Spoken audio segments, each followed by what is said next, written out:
नमस्कार, स्वागत है आपका झारखंड समाचार में। सीएम हेमंत सोरेन ने 827 शिक्षकों को सौंपा नियुक्ति पत्र। बोले लगातार बहाली से बदल रही स्कूलों की तस्वीर। वहीं भूमाफियाओं पर कसेगा शिकंजा, झारखंड पुलिस ने बनाया प्लान, 3200 से ज्यादा चिन्हित। तो लैंड स्कैम में रांची के पूर्व डीसी छवि रंजन ने ईडी कोर्ट में दाखिल किया जमानत अर्जी। और भाजपा ने मुख्यमंत्री हेमंत सोरेन के जेल जाने वाले बयान पर किया पलटवार। तो इंटर पास के लिए सरकारी नौकरी पाने का बढ़िया मौका, 100 रुपए से अप्लाई कर सकते हैं। तो अब तक की सभी बड़ी खबरों पे बात करने से पहले आपसे छोटी सी अनुरोध है कि कृपया वीडियो को एक प्यारा सा लाइक अवश्य कर दीजिएगा, क्योंकि आपका एक लाइक करना ही हमारे मेहनत का फल होता है। तो शुरुआत करते हैं आज की पहली और बड़ी खबर से।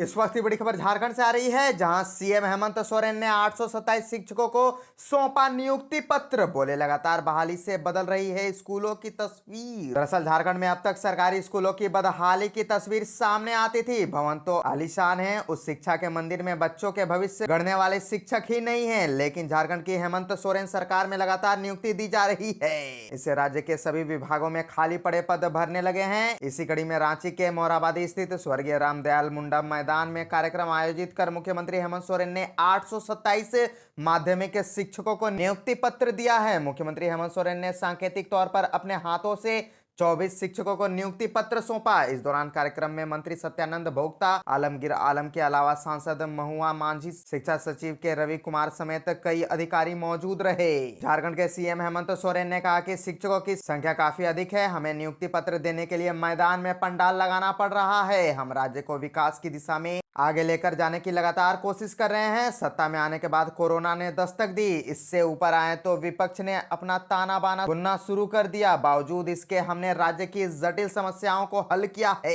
राज्य में जब जनता ने हमारी सरकार चुनी तो कई आकांक्षाएं थी, पर पूरी तरह से जनता की उम्मीदों पर पूरा करने का काम कर रहे हैं। झारखंड के मुख्यमंत्री हेमंत सोरेन ने शिक्षकों को संबोधित करते हुए कहा कि जब राज्य अलग हुआ तो यहाँ के लोगों के समक्ष एक बड़ी समस्या थी। किसान हो या युवा, सभी को कई उम्मीदें थी कि राज्य अलग होने के बाद झारखंड के लोगों के दिन बदलेंगे, लेकिन कुछ ऐसी सरकार बनी जो यहां लोगों के सपनों को पूरा करने के बजाय उसे अधूरा छोड़ दिया। अब झारखंडियों की सरकार है और पूरी तरह से किसान युवाओं के दुख दर्द को खत्म करने की कोशिश की जा रही है। गृह विभाग, स्वास्थ्य विभाग, शिक्षा विभाग समेत विभिन्न विभागों में नियुक्ति निकालकर युवाओं के सपने को पूरा करने का काम किया जा रहा है।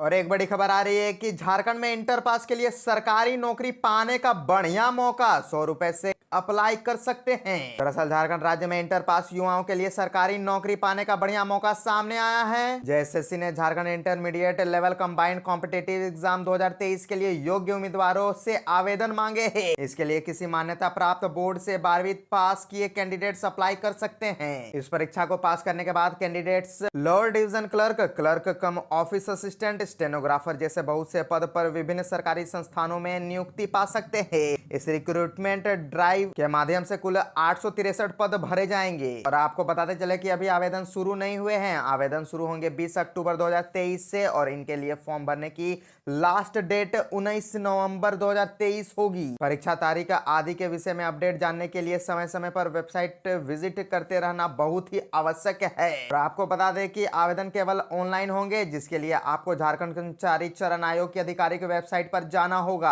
आवेदन के लिए 10+2 पैटर्न से 12वीं पास होना जरूरी है। इस वैकेंसी के लिए कैंडिडेट्स की उम्र 18 से 35 साल तय की गई है। और आपको बता दें कि आयोग की गणना 1 अगस्त 2023 से की जाएगी।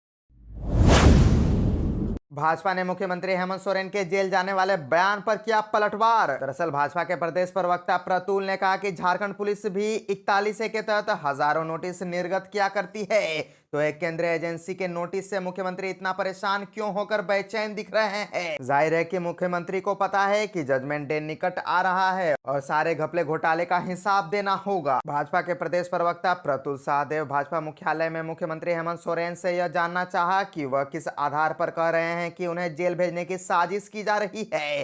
प्रतुल ने कहा सिर्फ उन्हें समन किया गया है, लेकिन मुख्यमंत्री शायद अपनी अंतरात्मा की आवाज से यह बात कह रहे हैं, क्योंकि अंतरात्मा को सारी सच्चाई पता होती होती है। प्रतुल ने कहा कि मुख्यमंत्री खुद को आदिवासी बताकर विक्टिम कार्ड खेलने की कोशिश कर रहे हैं, लेकिन वह भूल रहे हैं कि प्रधानमंत्री नरेंद्र मोदी जब गुजरात के मुख्यमंत्री थे तो उनसे 28 मार्च 2010 को एसआईटी ने 10 घंटे तक पूछताछ की थी। उस समय तो उन्होंने अपनी पिछड़ी जाति के होने का हवाला देकर यूपीए सरकार पर कोई आरोप नहीं लगाया था। बाद में इस केस में एसआईटी ने मोदी जी को यूपीए शासन काल में ही क्लीन चिट दे दी थी, जिसके बाद वे सर्वोच्च न्यायालय ने भी सही माना और सीबीआई ने भी गृह मंत्री अमित शाह से 7 अगस्त 2010 को 9 घंटे तक लंबी पूछताछ की थी। बाद में 1 अगस्त 2016 को अमित शाह को सुप्रीम कोर्ट से क्लीन चिट मिल गई। उस समय उन्होंने भी कोई विक्टिम कार्ड नहीं खेला, लेकिन मुख्यमंत्री बार बार विक्टिम कार्ड खेलकर ध्यान बांटने की कोशिश कर रहे हैं। प्रतुल ने कहा कि माननीय मुख्यमंत्री अपना स्क्रिप्ट राइटर को बदले, क्योंकि वह बार बार भाजपा पर 20 साल राज करने का आरोप लगा रहे हैं।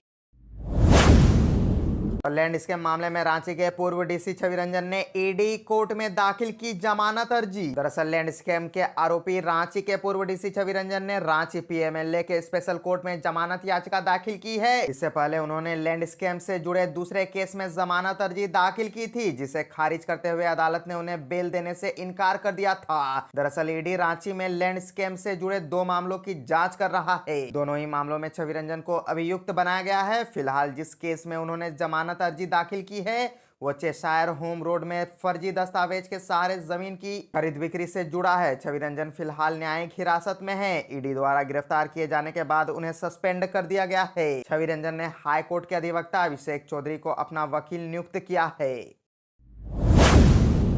भू माफियाओं पर कसेगा शिकंजा, झारखंड पुलिस ने बनाया प्लान। 3200 से ज्यादा चिन्हित। जमीन विवाद को लेकर होने वाली वारदातों पर लगाम के लिए पुलिस ने राज्य भर में 3213 जमीन माफियाओं को चिन्हित किया है। इनमें से कई पर कार्रवाई भी शुरू कर दी गई है। संख्या के मामले में सर्वाधिक जमीन माफिया हजारीबाग रेंज में है, यहाँ इनकी संख्या 1100 है। दूसरे स्थान पर रांची, जबकि तीसरे स्थान पर पलामू रेंज है। यहाँ चिन्हित जमीन माफिया की संख्या क्रमशः 889 और 735 है। हालांकि सिमडेगा और धनबाद जैसे कई ऐसे जिले हैं जहां पुलिस ने इनकी संख्या शून्य मानी है। रांची रेंज के 5 जिलों में 889 जमीन माफिया चिन्हित किए गए हैं। इनमें से 655 पर धारा 107 के तहत कार्रवाई हुई है। 104 पर एफआईआर दर्ज की गई है। सीसीए के तहत 35 पर कार्रवाई हुई है। राजधानी रांची में भू विवाद के सर्वाधिक 104 केस दर्ज हुए हैं, जिसमें 439 अभियुक्त हैं। रांची में 73 को जमीन संबंधी विवाद में जेल भेजा गया है।